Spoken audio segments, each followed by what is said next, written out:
Imo Tribe. Before we hear this dramatic narration, let's hear a brief summary about 1 Samuel chapters 1 and 2. Now, imagine a serious family drama at Shiloh. Hannah was carrying weight because she had no child, while her rival, Peninnah, was busy giving her pepe and constant taunts. Hannah took the matter to the headquarters, praying so hard that Eli the priest thought she was drunk. Yeah. But God answered. She birthed Samuel, and being a woman of her word, she handed him over to God's service. Meanwhile, Eli's own biological sons were busy doing anyhow and chopping the temple's sacrifice, so God decided to cancel their lineage and promote Samuel instead. Hannah ended the show with a vibe-heavy song of praise, proving that when God decides to change your level, no rival can stop it.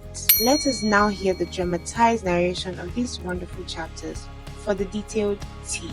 Welcome to Imo Initiative. 1 Samuel chapter 1. There was a man named Elkanah who lived in Ramah in the region of Zoph in the hill country of Ephraim. He was the son of Jeroham, son of Elihu, son of Tohu, son of Zoph of Ephraim. Elkanah had 2 wives, Hannah and Peninnah. Peninnah had children, but Hannah did not. Each year, Elkanah would travel to Shiloh to worship and sacrifice to the Lord of Heaven's armies at the tabernacle. The priests of the Lord at that time were the 2 sons of Eli, Ophni and Phinehas. On the days Elkanah presented his sacrifice, he would give portions of the meat to Peninnah and each of her children. And though he loved Hannah, he would give her only one choice portion because the Lord had given her no children. So Peninnah would taunt Hannah and make fun of her because the Lord had kept her from having children. Year after year it was the same. Peninnah would taunt Hannah as they went to the tabernacle. Each time Hannah would be reduced to tears and would not even eat. "Why are you crying, Hannah?" Elkanah would ask. "Why aren't you eating? Why be downhearted just because you have no children? You have me. Isn't that better than having 10 sons?" Once, after a sacrificial meal at Shiloh, Hannah got up and went to pray. Eli the priest was sitting at his customary place beside the entrance of the tabernacle. Hannah was in deep anguish, crying bitterly as she prayed to the Lord. And she made this vow: "O Lord of Heaven's armies, if you will look upon my sorrow and answer my prayer and give me a son, then I will give him back to you. He will be yours for his entire lifetime.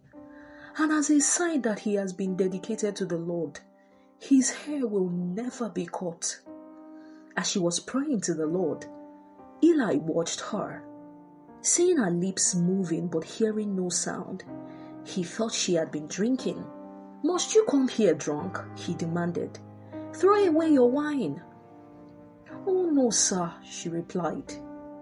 "I haven't been drinking wine or anything stronger, but I am very discouraged and I was pouring out my heart to the Lord. Don't think I am a wicked woman, for I have been praying out of great anguish and sorrow."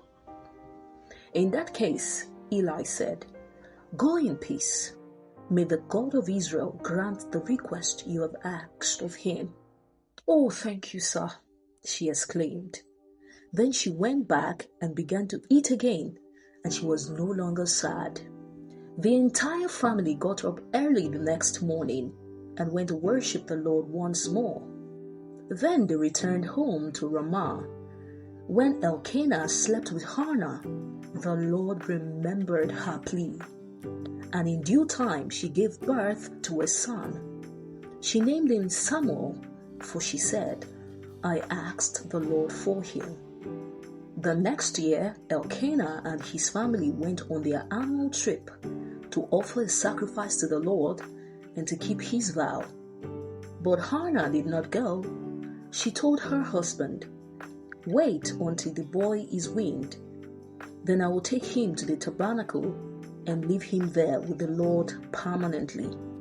"Whatever you think is best," Elkanah agreed. "Stay here for now, and may the Lord help you keep your promise." So she stayed home and nursed the boy until he was weaned. When the child was weaned, Hannah took him to the tabernacle in Shiloh. They brought along a 3-year-old bull for the sacrifice and a basket of flour and some wine. After sacrificing the bull, they brought the boy to Eli. "Sir, do you remember me?" Hannah asked. "I am the very woman who stood here several years ago praying to the Lord. I asked the Lord to give me this boy, and he has granted my request. Now I am giving him to the Lord, and he will belong to the Lord his whole life." And they worshipped the Lord there. 1 Samuel chapter 2. Then Hannah prayed, "My heart rejoices in the Lord. The Lord has made me strong. Now I have an answer for my enemies. I rejoice because you rescued me. No one is holy like the Lord. There is no one beside you. There is no rock like our God. Stop acting so proud and haughty. Don't speak with such arrogance. For the Lord is a God who knows what you have done. He will judge your actions. The bow of the mighty is now broken, and those who stumbled are now strong. Those who were well fed are now starving, and those who were starving are now full. The childless woman now has 7 children, and the woman with many children wastes away. The Lord gives both death and life. He brings some down to the grave, but raises others up. The Lord makes some poor and others rich. He brings some down and lifts others up. He lifts the poor from the dust and the needy from the garbage dump. He sets them among princes, placing them in seats of honor. For all the earth is the Lord's, and he has set the world in order. He will protect his faithful ones, but the wicked will disappear in darkness. No one will succeed by strength alone. Those who fight against the Lord will be shattered. He thunders against them from heaven. The Lord judges throughout the earth. He gives power to his king. He increases the strength of his anointed one. Then Elkanah returned home to Ramah without Samuel, and the boys served the Lord by assisting Eli the priest. Now the sons of Eli were scoundrels who had no respect for the Lord or for their duties as priests. Whenever anyone offered a sacrifice, Eli's sons would send over a servant with a 3-pronged fork.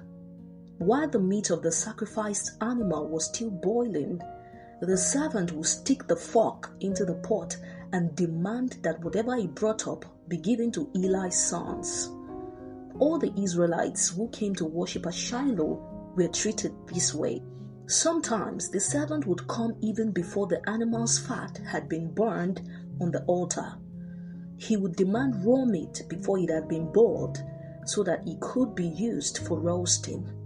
The man offering the sacrifice might reply, "Take as much as you want, but the fat must be burned first." Then the servant would demand, "No, give it to me now, or I'll take it by force." So the sin of these young men was very serious in the Lord's sight, for they treated the Lord's offerings with contempt.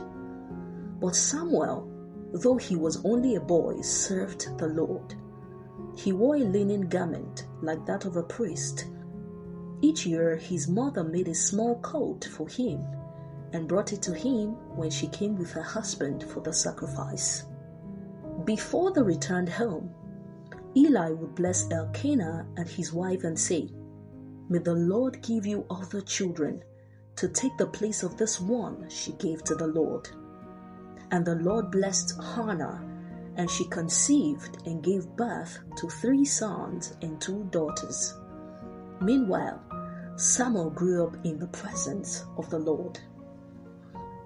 Now Eli was very old, but he was aware of what his sons were doing to the people of Israel. He knew, for instance, that his sons were seducing the young women who assisted at the entrance of the tabernacle. Eli said to them, "I have been hearing reports from all the people about the wicked things you are doing. Why do you keep sinning? You must stop, my sons. The reports I hear among the Lord's people are not good. If someone sins against another person, God can mediate for the guilty party. But if someone sins against the Lord, who can intercede?" But Eli's sons wouldn't listen to their father, for the Lord was already planning to put them to death. Meanwhile, the boy Samuel grew taller and grew in favor with the Lord and with the people. One day, a man of God came to Eli and gave him this message from the Lord. "I revealed myself to your ancestors when they were Pharaoh's slaves in Egypt.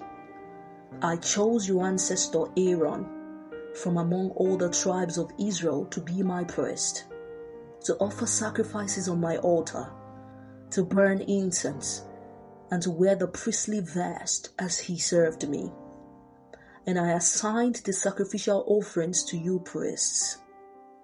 So why do you scorn my sacrifices and offerings? Why do you give your sons more honor than you give me? For you and they have become fat from the best offerings of my people Israel. Therefore, the Lord, the God of Israel, says, I promised that your branch of the tribe of Levi would always be my priests. But I will honor those who honor me, and I will despise those who think lightly of me. The time is coming when I will put an end to your family, so it will no longer serve as my priests. All the members of your family will die before their time. None will reach old age. You will watch with envy as I pour out prosperity on the people of Israel. But no members of your family will ever live out their days. The few not cut off from serving at my altar will survive, but only so their eyes can go blind and their hearts break, and their children will die a violent death. And to prove that what I have said will come true, I will cause your 2 sons, Ophni and Phinehas, to die on the same day. Then I will raise up a faithful priest who will serve me and do what I desire. I will establish his family, and there will be priests to my anointed kings forever. Then all of your surviving family will bow before him, begging for money and food. Please, they will say, give us jobs among the priests so that we will have enough to eat.